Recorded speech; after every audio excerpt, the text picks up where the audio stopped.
This is the Cubs-related podcast presented by CubsInsider.com. My name is Corey. I am joined, as always, by Brendan, and we are coming to you on Sunday, October 6th. You are probably hearing us on Monday, October 7th, and it's been a little while since we spoke to all of you lovely listeners of the Cubs-related podcast, probably since spring training, maybe, was the last time we only had one episode a week. So if you were desperately missing hearing Brendan and I's majestic voices, we, of course, apologize. But as we said last time, especially during the MLB playoffs, which, as you guys know, unfortunately, the Cubs are not a part of this time, we're probably going to do just one a week unless there is major activity within the Cubs sphere. Because as we always say, we don't want to have you guys download this episode, get set up to listen for us to be reaching for things to talk to. And we, do 2 episodes a week pretty much most of the year. So I think this is pretty much the only period where we'll slow it down a little bit. But with the manager happenings and things like that, maybe it won't even be once a week that often. We'll see. And I think for this period, just part of the off season, I think we're going to look at dropping the episodes on Tuesday mornings rather than Monday mornings. If that is totally disrupting your life, please let us know. As always, we're open to feedback, but just from a personal standpoint, recording on Monday night is a little bit easier for Brendan and I. So as long as nobody objects, speak now or forever hold your peace. We'll look for Tuesday morning drops going forward here. But again, that's all subject to change as the Cubs can start doing whatever they want, whenever they want, save for signing and trading players, but they could drop news whenever they feel like. So perhaps all of this is moot and we'll be on whenever Theo Epstein decides to make us go on. But Brendan, that's a pretty good intro into what we're going to talk about here and what really has been the topic in the Cubs world for the past week since we last spoke to you guys. So when we last spoke to you guys, obviously we said farewell to Joe Maddon. We were getting ready for Theo Epstein's press conference and ready for a manager search. And that is where we find ourselves 1 week into officially for the Cubs, the offseason. Theo Epstein had his press conference. He spoke for about 80 minutes. I wouldn't say that any of it was anything revolutionary or stuff that you probably couldn't have predicted if you were sitting down to watch the whole thing, but we will talk about some of the important things that he touched on, some of the things that he seemed to hint at, and what we make of those 80 minutes of dialogue from our president, Theo Epstein. And then we will delve into the manager search a little bit. Again, with the playoffs still going on, we can't really do much in the free agent market, can't really do anything in the trade market. So what we can do is find a new manager, and that may happen this week. Some interviews have already taken place, some interviews scheduled for this week, and that is where we find ourselves. So, Brendan, I want to bring you in here, and I wanted to ask you just in a general sense. We can break down everything that went on, nothing that went on, or specific things, but did anything jump out to you from Theo Epstein's press conference? Because I don't think, especially since it was a week ago, by the time all of our listeners are hearing this, I don't think we need to run through all 80 minutes of it, but was there anything in those 80 minutes that really drew your attention, or things that maybe you were surprised to hear, I guess, in a litany of things that you kind of expected to hear, right? He's disappointed. There needs to be changes. This wasn't good enough. It's not what our fans, yada, yada. We all knew he was going to say stuff like that. But anything really stand out for you in this press conference? I will say the overall tone compared to last season was more uplifting, I think, and more, I think, away from that harsh criticism tone that we heard from 2018. And I liked that. I think that was needed because 2018, everything Theo said from that press conference carried over, Corey. And even Theo said that too. He's like, I don't want to have any more quote-worthy press conferences, right? Like the urgency, a season of reckoning, and so on. Theo didn't have any of those quotes. And even going back and trying to pull quotes from that press conference, they were difficult because not really one thing stood out, but the general tone, the general takeaway was what we already knew. But outside of that, I do think it's interesting that they are going to hire a director of hitting and a director of pitching, especially because teams like the Astros and the Dodgers, they're taking guys from their own system and enabling them to become everyday type players because of their pitching infrastructure, their hitting infrastructure. And by the way, you can get tickets to see the rest of the baseball playoffs, including those Dodgers games or those Astros games or whatever team you're closely following this postseason through SeatGeek with millions of live event tickets and a price match guarantee. SeatGeek proves there's a better way. Search sports, live music, comedy, and more. SeatGeek has tickets you're looking for all in one place. They built the fastest way to find tickets, so you can stop searching for the perfect seat and just start enjoying it. Why is SeatGeek better than the rest? A quick look at the App Store shows over 50,000 five-star reviews. How is that for customer satisfaction? It's just a better process. SeatGeek pulls together millions of tickets from all over the web, then it rates each deal on a scale of 1 to 10. Finally, SeatGeek displays these tickets on an easy-to-use interactive map. It breaks down the details. Green dots mean good deals. Red dots are overpriced. And every purchase is fully guaranteed, so you can shop for tickets with confidence.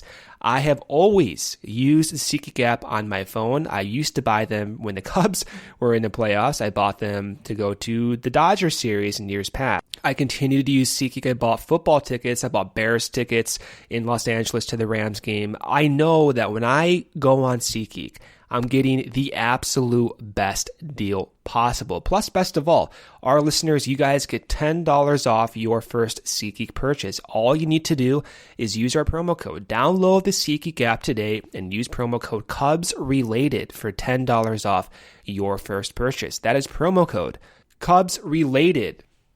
Yeah, I think those things certainly stood out. Obviously, those are changes. That's something that the organization was not doing prior, so that's something to note. And I wanted to read, I'm looking at kind of the bulleted notes from Brett Taylor at BleacherNation.com, and I think his first line in this article, just kind of summing up the press conference, really kind of summed up my feelings. And Brett says, quote, "I liked it better when the annual after-season presser from Theo Epstein was a hopeful or celebratory affair, but now it's something of a must-see post-mortem," end quote. And so I certainly wasn't looking forward to it, but after a season like that, you are pretty invested in what is this guy going to say? What are the talking points going to be?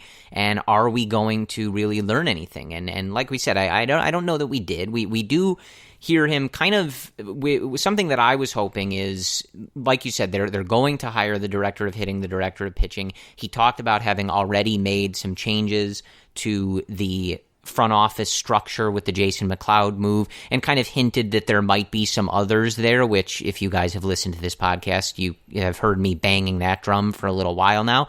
So it was good to hear that. And, you know, because when we go into these things, I've made fun of him, Theo, in the past for saying, well, we need to look in the mirror, not just at the players or the coaching staff, but as a front office. And then nothing really ever changes with the front office except for guys moving to lateral jobs, right?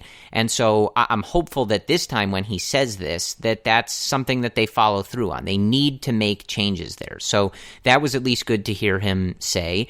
And other than that, I think it was, like you said, Brendan, stuff that we kind of expected. They're not happy with this.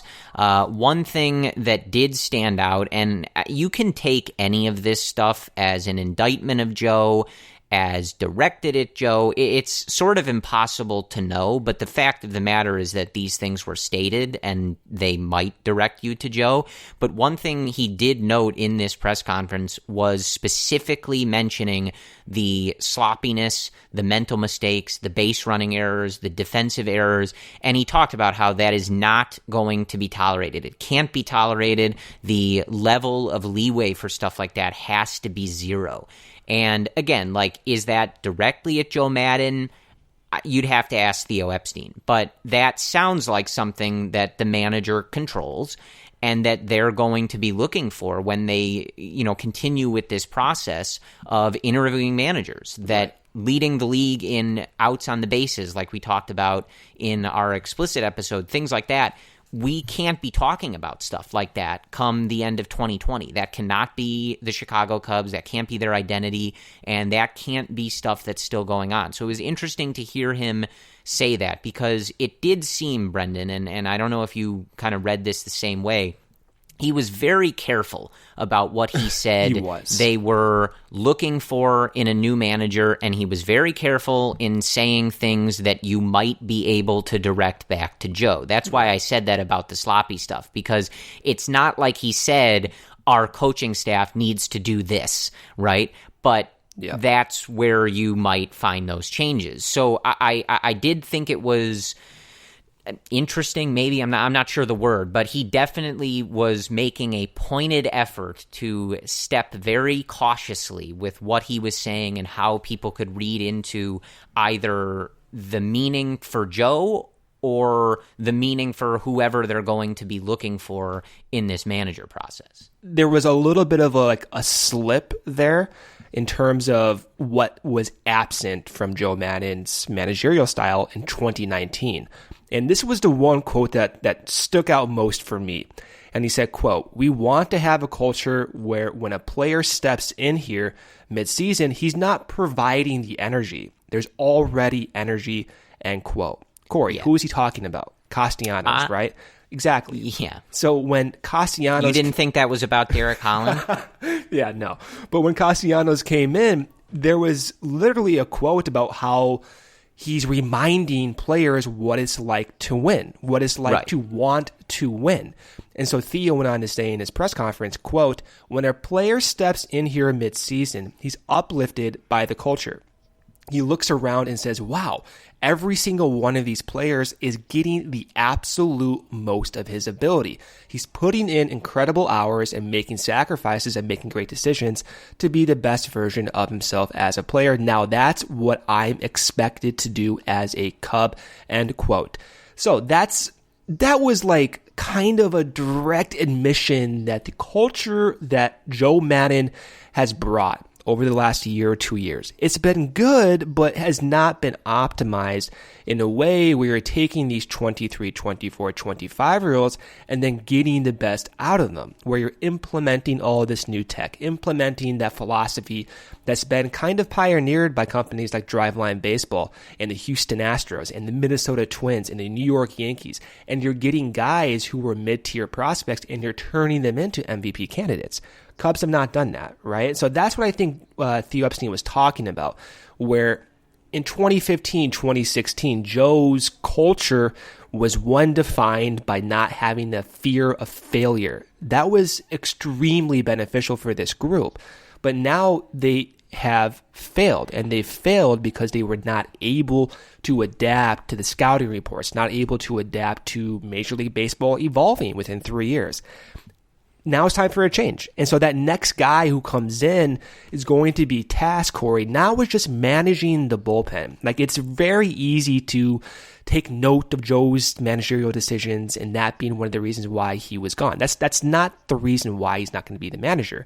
The next guy in is going to have to make an environment where you're identifying the best coaches, identifying the best communicators, identifying what each individual prospect, each individual player needs at his level and getting the best out of them. Joe may have been a little bit outdated for this group and their evolution as players. And we're going to see that. We're going to see the next guy come in and try to institute that culture that Theo is defining, where one, as he says, is already providing energy and the tools and the resources for the guys to come in and get the most out of themselves. Yeah, and it's going to be interesting over the years. I'm not sure if we'll ever really get like a breakdown of this or really be able to put our finger on it, but it'll be interesting to figure out where this happened, right, Brendan? Because I think, like, you watch this team in 2015, you read the books that were put out after the Cubs win the World Series in 2016, like the Tom Verducci book that goes into just extensive detail about Joe and the front office and things like that. And when you hear this stuff, and a lot of this stuff when you're talking about it is not quantifiable necessarily, but it is something that I think we all observed, right? Like it did feel like Castellanos came over and was providing the energy for this team. And, that's one of those things where you ask, like, where did this happen? Where did this change come that this group that was so successful and so hungry and so just dominant in some of those playoff runs, like where did we shift to that they need to be lifted up by someone coming from the Detroit Tigers and wanting to win this much? And, right. Where did Joe Maddon's message or his clubhouse, or however you want to phrase that, when did it start to kind of tilt this other direction? I would just be curious, like, what their diagnosis, either Joe or Theo's, would be on that particular topic. And just like... It's easy to confuse a lack of energy with a lack of effort. I'm not saying that. I know you're not saying that, but I know a lot of people are assuming, like, one reason why Joe Girardi's name is coming up is because he has that militaristic New York Yankee mindset where you're going to come in and everyone is going to be on a very stringent type disciplinary schedule. And I don't think that's what Theo's alluding to. I think what Theo's alluding to is, how do we get an environment where it's not just Joe, it's everyone involved on the same message? And I think what Joe did well was promote individualism, but there's a degree to which that stops being beneficial. Like when Javi comes into his own as his best, what more can you do to bring out the individual? Now you need to tailor some of those traits. You need to decrease the strikeout rate, increase the discipline, and take these guys to the next step. So I think Joe, in like a phase type approach, like he successfully in phase 1 got them to that next level, found the guys to do that. Phase 2 now is taking that individual like skill set, those traits, and then maximizing that even more. And I don't think Joe was able to do that for whatever reason. Now, does that mean because there needs to be more energy? I don't think that's necessarily the case. I think what really is being alluded to here is, how do you get guys working on the same page? And that was another essential identity to Theo's press conference, where he called out, a lot of guys have their own individual routines, but there was a team-centric lack of focus, where there was fewer team activities involved, where guys would show up, they have their individual routines, they get ready for the games, they go out there, and most of the time they perform well. But now Theo is saying, okay, maybe that's not the right way to go about this. Maybe we need more team drills, more team activities. Teams need to stretch more.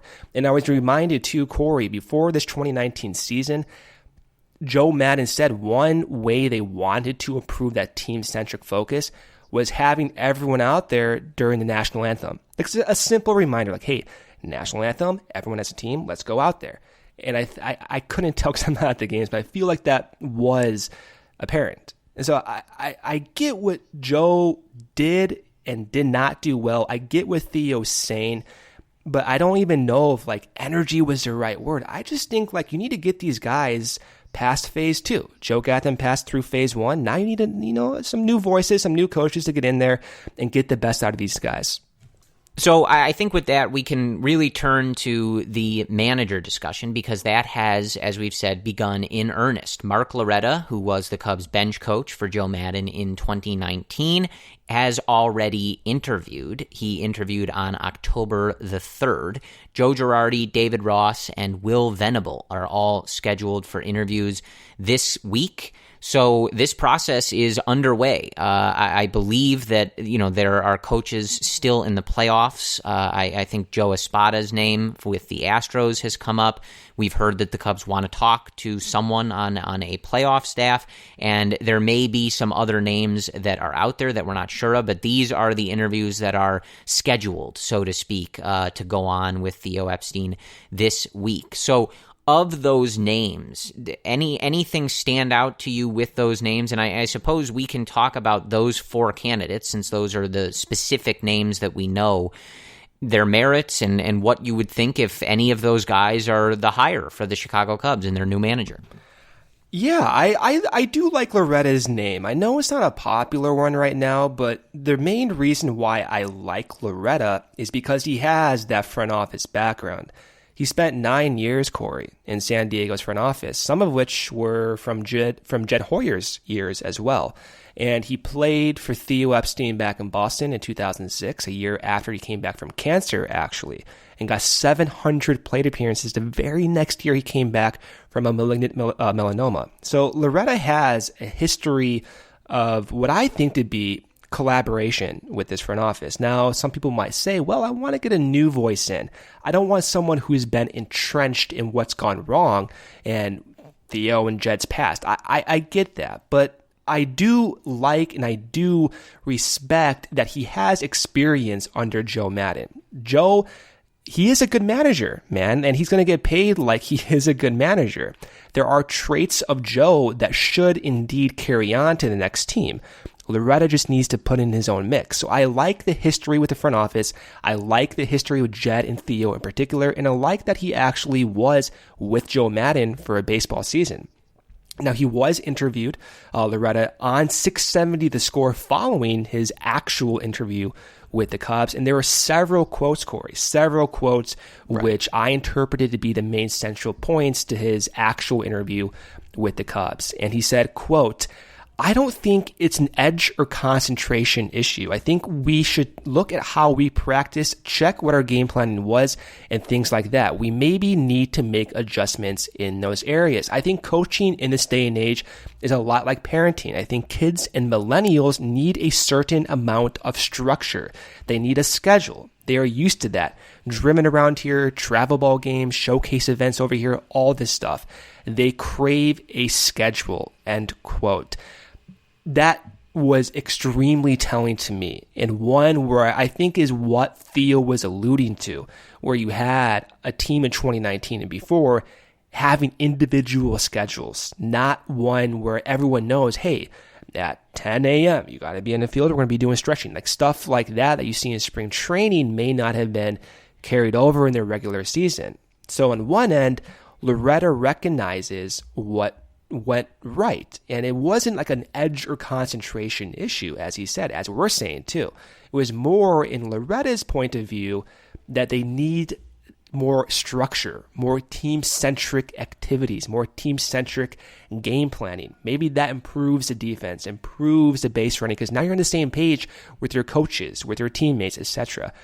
I liked hearing that from Loretta, and I do think among all the candidates we're going to hear, we should pay due respect to his name. He is an interesting, viable candidate, Corey. Yeah, so I think Loretta's an interesting candidate, Brendan. I will say, admittedly, and look, I know he was a first-year coach and the bench coach. There's something about like a guy who was on the coaching staff, now interviewing for the job, talking about how the team maybe needed more accountability and things like that. There's part of that is always going to rub me the wrong way. Right? Because I'm listening to that and I'm thinking, well, Mark, you were on the coaching staff. He was the bench coach, Corey, though. No, look, I understand. I'm not saying he's a first-year coach, he's the bench coach. I'm just saying it's an interesting thing to hear. Like, it's like, Mark, you were in the dugout, dude. Like, maybe bring this up not after, a week after the Cubs are eliminated from the playoffs. Like, and maybe he did bring it up. I'm just saying there's part of that immediately I'm going to be like, okay, well, you're not an outside candidate, dude. Like, you were in this coaching staff. You were with these players. Like, it would have been nice to not miss the playoffs before we hear about this stuff. That's a good point. But again, maybe there's nothing he could do, and maybe he's looking at it like, what am I going to question Joe Maddon? Like, of course not.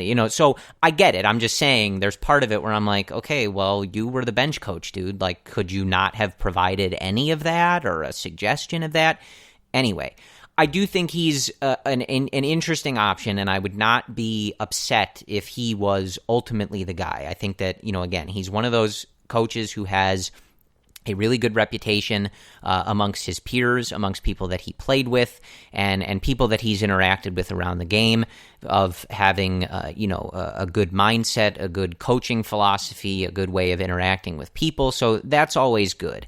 And I think, like you said, that there is something too. Like, he knows these guys, but he's not as deeply entrenched in this system. He hasn't been with the Cubs for years and years.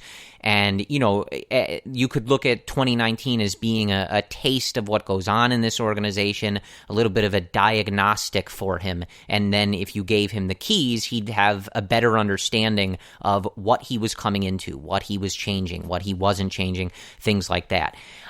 The other thing, though, that I will put in like the cautious side is a lot of what he said in that radio hit sounds like what I would say if I was trying to get Theo Epstein to hire me, right? But wouldn't you want someone to say that? Like, you're trying to get that job. Of course you're going to say that. Of course.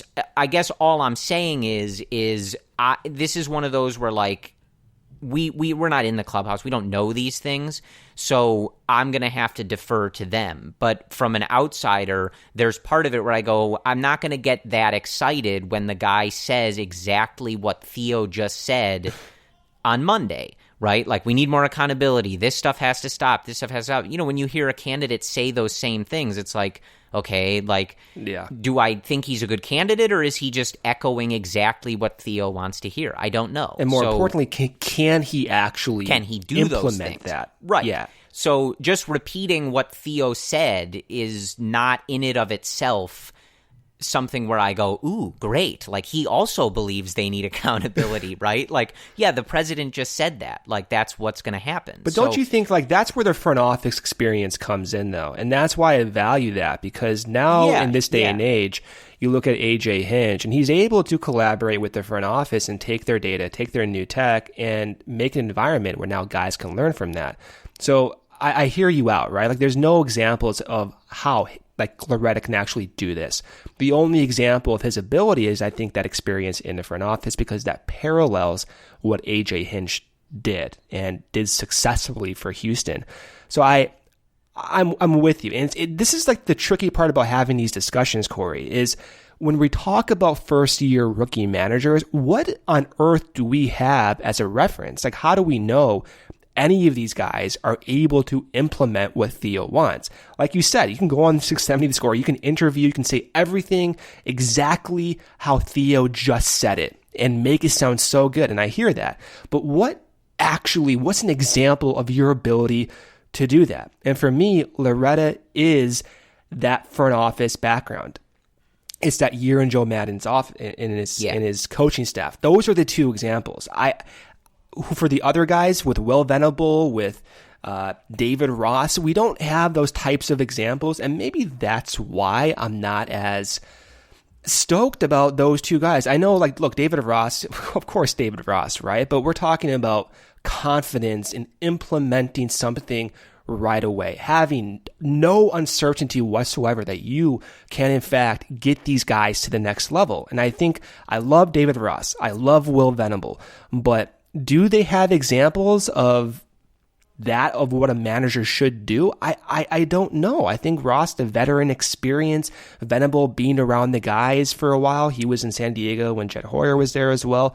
But I just look at the body of work, and I value front office experience in 1 year of being a bench coach over that of what Will Venable and David Ross brings. But when they go in their interviews, maybe stuff comes out and we'll learn about it, which makes them better candidates. But right now, I just don't see it. Yeah, I think Loretta's an intriguing candidate for all the reasons that you've listed and what we've heard about him. So I like I said, there's always going to be an element of this decision where I think we're left wondering, should we have gotten rid of Joe Maddon for whoever they end up hiring? And that'll depend on who they hire, and maybe that opinion will change by the day. Yeah. But I do think Loretta's a good candidate, and I think even though he may not be exciting per se, what you would define that as, I'm not really sure, but I don't think anyone is defining Mark Loretta as an exciting hire. I do think he would be a good hire, and one that we can trust, I think, would work well with the front office. He's been in these situations before, and I think that part of what the front office might be looking for in particular is not a yes man, but someone that they feel they have a little more influence on. And I think one thing that we all know about Joe Maddon is that he's a rare breed. He's a very smart guy, and he likes to do things his way. And as we've discussed relentlessly for a while, that was a very good thing. But I think with where this team is right now, I think that Theo and his group, especially, starting to maybe feel some pressure on their own end, right, in the front office to get things done.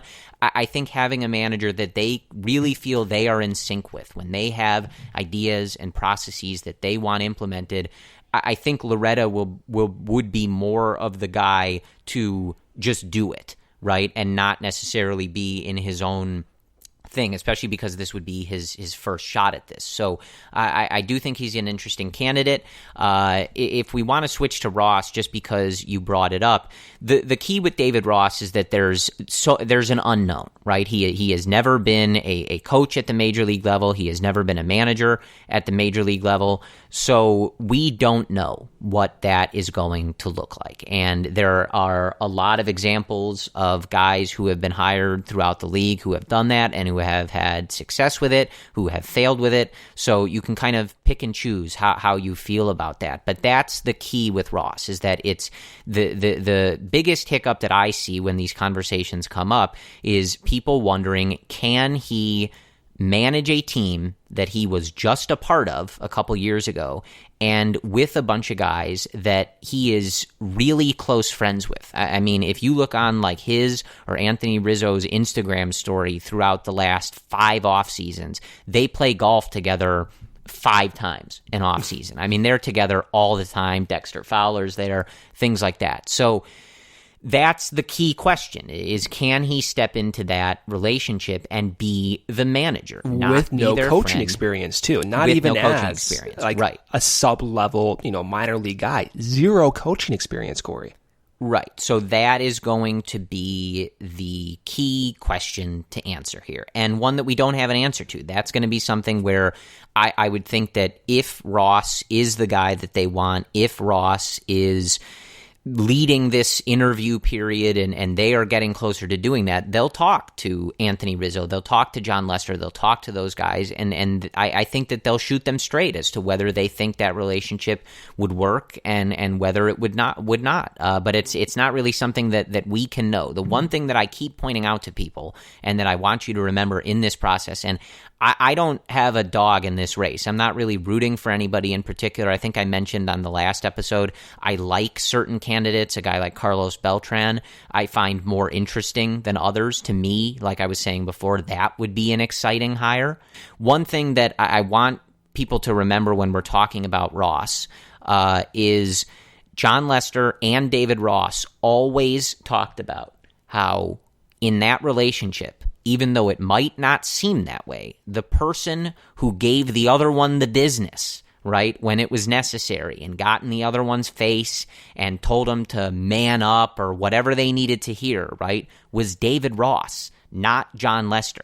David Ross was the one yelling at John Lester, getting in John Lester's face, telling him he was messing around or not doing his job, things like that. And Rizzo as well. Rizzo has a story like that as well, saying one day he was not running out. Ross got in Rizzo's face. Right. And David Ross is that guy who, if you messed up, if you did something in the field that you shouldn't have, if you were lazy, something like that, you didn't want to run into David Ross because David Ross was going to let you hear about it. So that doesn't mean that he can be a successful manager.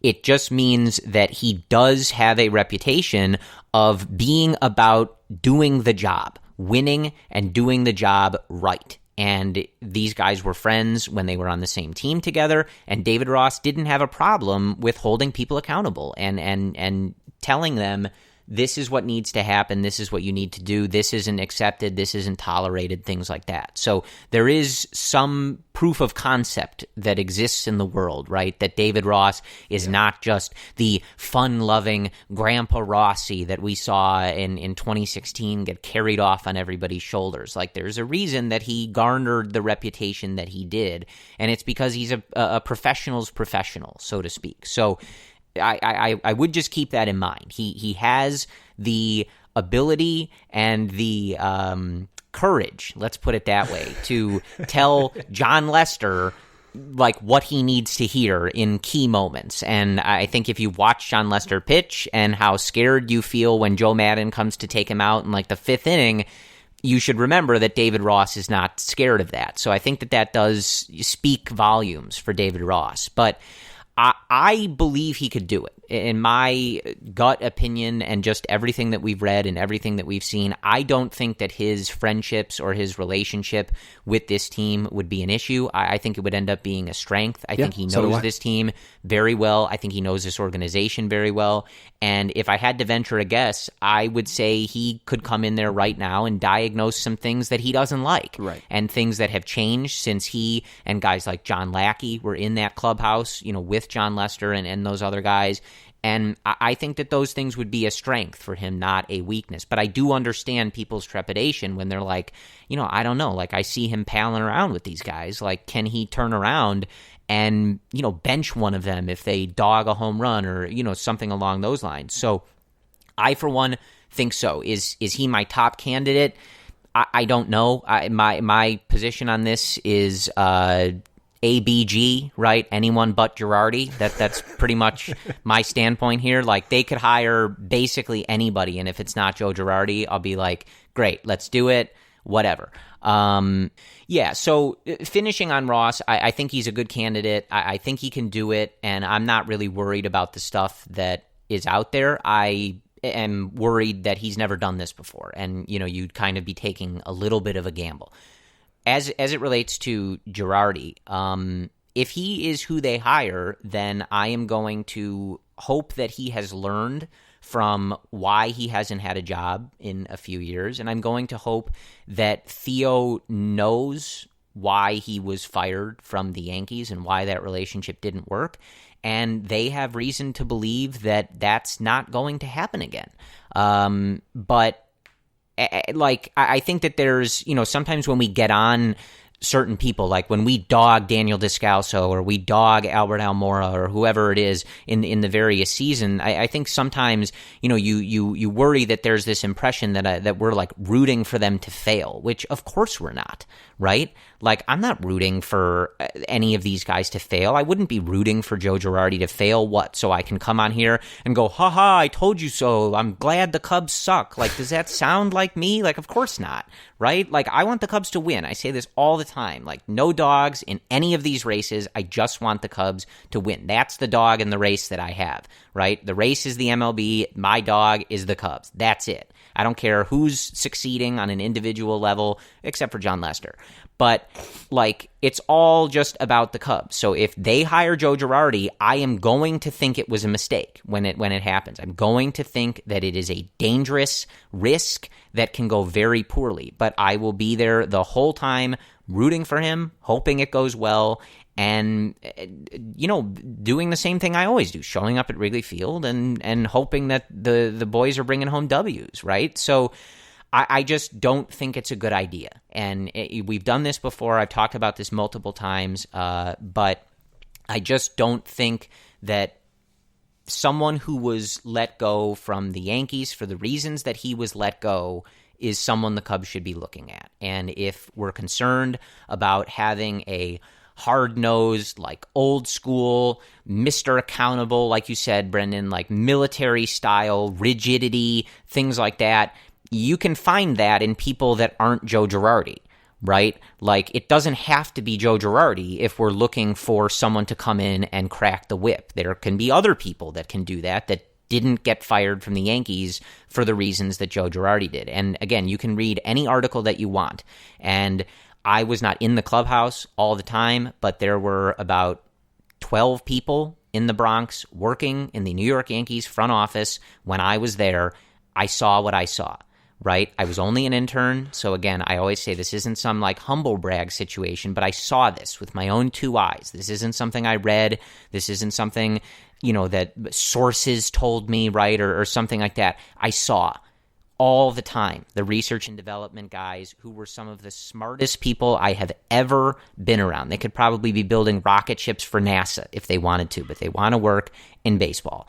And I saw them routinely have to go down to the Yankees clubhouse to talk to Joe because he wasn't listening to them. They would spend all this time on things like shifting and this and that and all these other research things that Cashman and Billy Epler wanted them to look at, and Joe Girardi would just ignore them. And they had to go down all the time and explain to him why they wanted him to do it, why it was so important that he followed through on it, right? So if we say we want to do this concept 10 times, don't do it 4 times, don't do it 6 times, do it all 10 times or it doesn't work, right?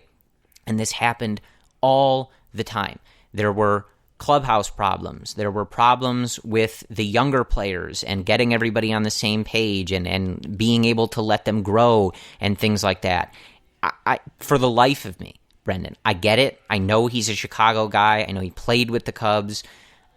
I get it to a degree. But from a managerial perspective, I have no idea why anybody wants him to be the manager of the Chicago Cubs. Because if you want someone to crack the whip and hold people accountable, in what universe is Joe Girardi the only person that can do that? You can tell Mark Loretta, he's never been a manager before. You tell him, we're going to hire you, but you need to be on these guys or we're not giving you this job. We're not hiring someone to be fun-loving and be their friend. We need you to be on them. And Mark Loretta says, you got it, right? I can do that. Like, it's not that difficult. It just isn't Joe Maddon's style. That's why Joe doesn't do it, and that's why Theo Epstein wouldn't say, we'll keep you, but you need to turn into a completely different person. That's just not who he is, right? But some of these other guys can be that person.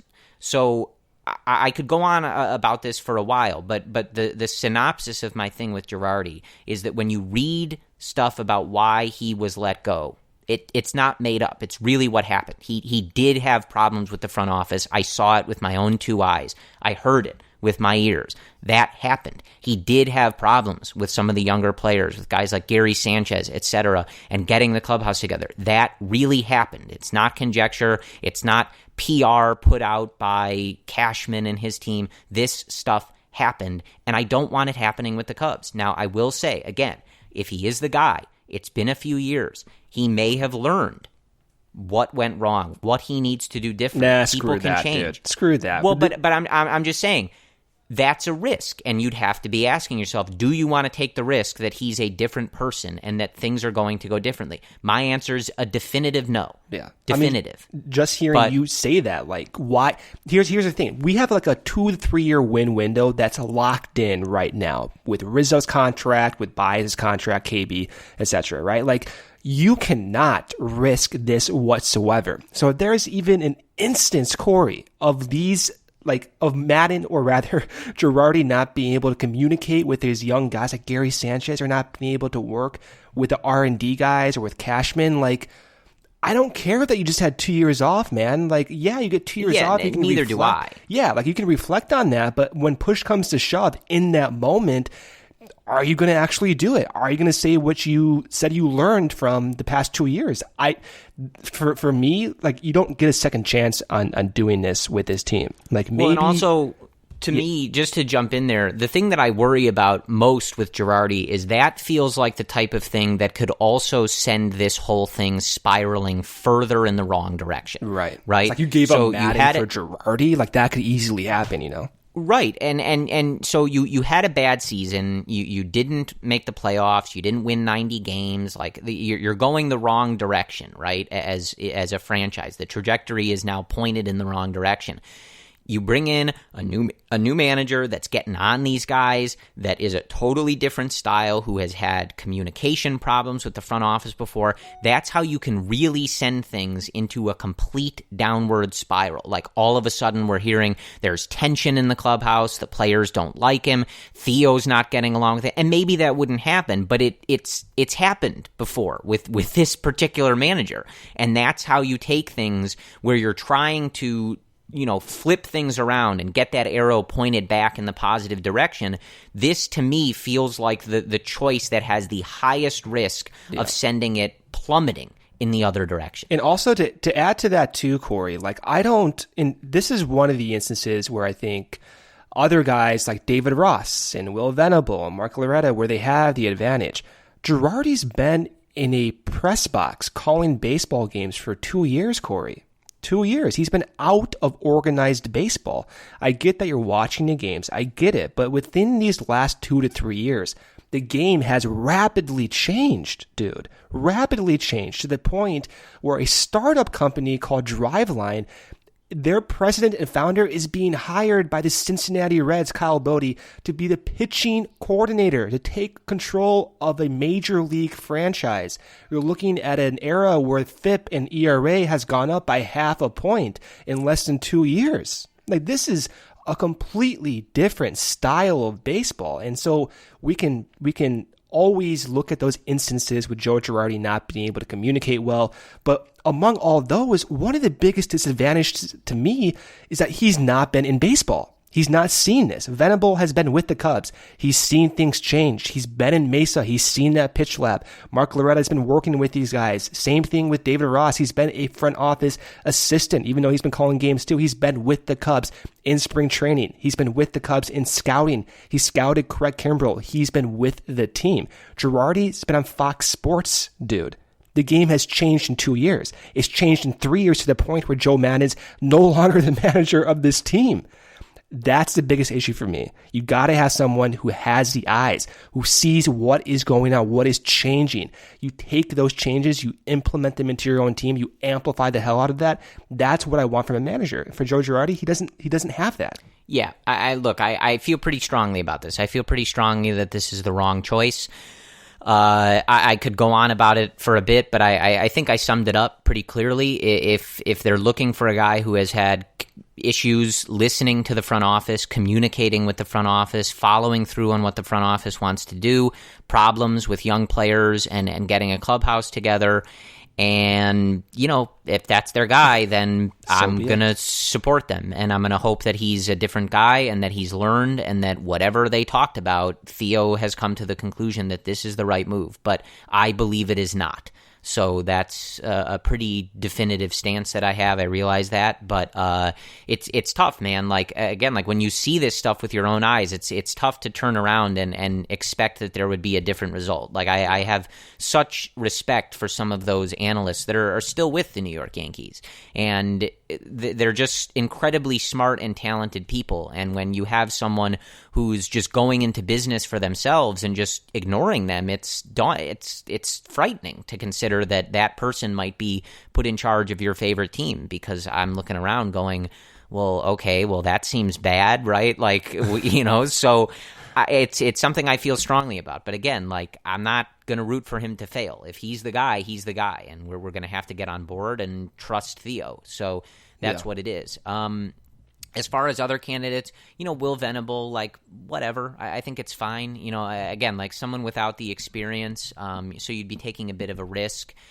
I think definitely falls in the unexciting department. But, you know, again, like if he has good conversations and good relationships with these players from being around them, I'll get on board with that. Going to, I know you asked about Beltran, and I have not heard his name in the Cubs discussion. This might not be something that's even entertained. I'm not sure where Carlos is in his quest to be a manager, or, you know, even if this is something that's feasible. But he and Raul Ibanez is actually another one like this, where their reputation just sort of glows off of the page when you read about it and you hear people speak about it. There was a really good article, I think it was in Sports Illustrated, that I sent you, Brendan, about people from the Astros and the Yankees talking about the impact that Carlos Beltran had when he was part of the Yankees front office, and then in that last season that he spent with the Astros, and just how much of a coach he was to some of those players. I know Carlos Correa was in this article talking about how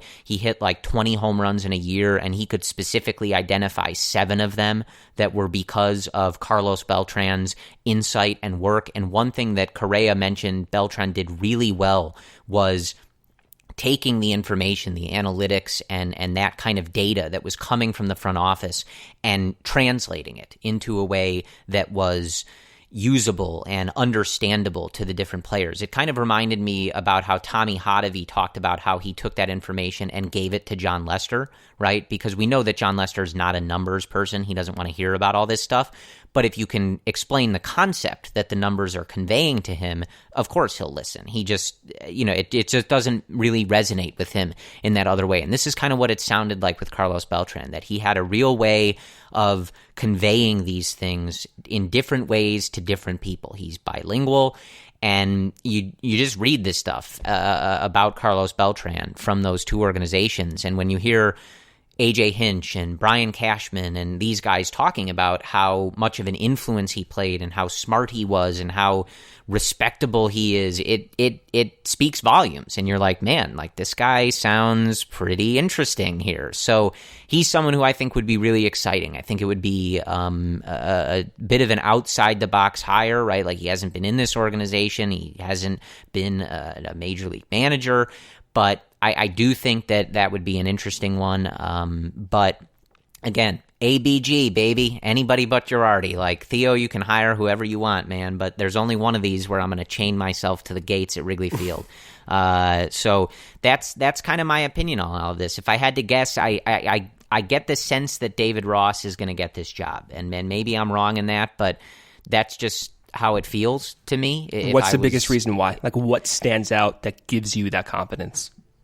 I feel like, I know Theo mentioned wanting somebody that had that particular experience. Maybe that was just a red herring to throw us off the scent, I suppose. I don't know. But I just feel like Ross has been building to this. The opportunity is there. And again, like, I do think that his relationship with this team is a strength. I think he could come in and do a good job. And it's kind of just a feel thing. Like, when I read all this, when I see all this, I just, if I was predicting what was going to happen, I would say it would be David Ross. But it's not necessarily based on anything specific or that I'm like super confident in. That's just kind of the way that I'm leaning to where this goes. Among all the candidates, like you, ABG, anyone but Girardi, but I think one guy in addition to Loretta and David Ross and Will Venable and Beltran and Ibanez, if they decide to interview those two guys, is Joe Espada. And right now he's the Astros bench coach. And when we look at what each managerial candidate brings to the table, right, you look for ability to communicate. You look for a history of front office experience. You look for a history of being a coach, maybe at multiple levels. And anything in addition to that might be kind of a bonus. For Espada, he brings together, I think, every trait that you want, at least on paper, right? Of course, we never have talked to these guys or seen them in action, but just on paper, what Espada brings is impressive. One, he is the bench coach for AJ Hinch, one of the most innovative franchises of this decade. Two, he has an upbringing that parallels that of Joe Maddon. This is what I mean by that. In 2006, he was a Class A coach, and he was so for the next 2 years. Then, from 2008 to 2010, he was the Marlins minor league infield coordinator. The very next year in 2010, he was hired to be the Marlins third base coach. At the same time, he was serving as the Puerto Rican national baseball team manager, okay? And he's been with, guess what, Joe Girardi in 2015 as the Yankees infield coach and third base coach. So he has his history, and he speaks multiple languages. He's coached Javi Baez in particular, and he's been around so many different informative baseball minds. And he's able, I think, to communicate everything from, infield defense. He was an infield coordinator for so many years, and that was one of the areas Theo wants to improve at. I like it. And not only that, within these last 2 years, having that experience with AJ Hinch, but also, Corey, having that experience with Joe Girardi. It's not as if Joe Girardi, everything about him is bad. I'm sure he has some appealing traits, which is why he got the interview. Espada probably recognizes that. So you have this guy who's been around so many people, and to me, on paper, he's the best candidate. Dude, I truthfully believe that. Well, you'd want him to bring, hey, Joe, bring over a little of that Houston magic here, like whatever you guys got going on with those pitchers, like bring me some of that. And we say that in jest. We say that in jest. No, I don't say it in jest at all. I'm being dead serious. Yeah, I'm being dead serious too. So I think he has, from a checkpoint perspective, he has everything. What he doesn't have is the established player connections for an aging core that's had success, like David Ross, Will Venable, and Mark Loretta has. So you see all these contrasts, but I think once Houston does leave the playoffs, whether they win it or whether they lose, he will get that interview. So this is going to be a lengthy process, one that we're not going to hear about. It's ending probably maybe the middle of November, if I had to imagine, once the World Series does end. But there are some good candidates, dude. I really believe that. Whether it is David Ross or Loretta or Ibanez or Espada or whomever, right? I do think that whoever gets that job, there will be a sense of excitement from fans, because I think they will recognize what this current group needs. And we're going to see that on display right when February starts. The moment that first guy reports to spring training, we're going to hear about all the different culture changes. And I don't think it's going to be a drastic change as many imagine. I think it's just going to be one that's a little bit different, but more team-oriented. And you take pieces of what worked with Madden, and then you just change that around, and you get a better mix of, I think, everything that this team needs right now. Yeah, I think that's a good summary of things. So if, hopefully, maybe you guys have a favorite candidate here. If it is Joe Girardi, we'll speak offline. You can, message me directly, and I promise you, do my best to talk you out of it. I've got the time. But other than that, we'll keep up on this. These interviews are going to go on starting again. They've already started, but they'll continue again this week, and we will hop back on if the Cubs have decided that they have their guy pretty early in this process. But other than that, that is really what I would say you should be keeping an eye on. As always, you don't have to root for the teams that they are playing, but it is always nice to see the St. Louis Cardinals lose, as they now trail their series with the Braves 2-1. So that is a pleasant turn of events for the weekend. As always, Brendan and I are rooting for whoever is playing the Los Angeles Dodgers, unless it's the Cardinals. I don't know what we'll do in that scenario. We'll have to put our heads together about that, but we'll keep you updated. So again, I think we will come back to you on next Tuesday. So we'll probably stick to once a week while these playoffs are going on. Of course, as I said, unless the Cubs do something and give us something to talk about. And maybe we'll have some ideas for, loose, fun episodes perhaps, and we'll do 2 episodes a week. As always, keep it with our social media. I'm at CF Cubs Related on Twitter. Brendan is at Cubs Related. We will let you know if there is any emergency news with the podcast. And as always, please let us know. Like, if you are dying without that midweek episode, if you hate us posting on Tuesday, things like that, let us know, and we'll do our best to work with that information. But again, we mean it sincerely. Like, we don't want to ask you guys to sit down to listen to this if it's just going to be us making stuff up to talk about and rambling for an hour. It's not a good use of your guys' time, and we want to make sure that when you guys are downloading the Cubs Related podcast, you're settling in for a quality episode and quality discussion. You may think that none of these are quality episodes, and in that case, sorry. But that's our goal. So we don't want to do that if we don't actually have things to talk about. And I think when the Cubs aren't in the playoffs and before they can really do anything, that's pretty much the only period that we will do that. So stick with us. We'll keep you up to date on the schedule. And regardless of the schedule, we very much appreciate you guys listening. Hopefully, there's still part of you that wants to hear about the Cubs, even as we watch these other teams in the playoffs. But we appreciate you guys listening. We will talk to you again soon.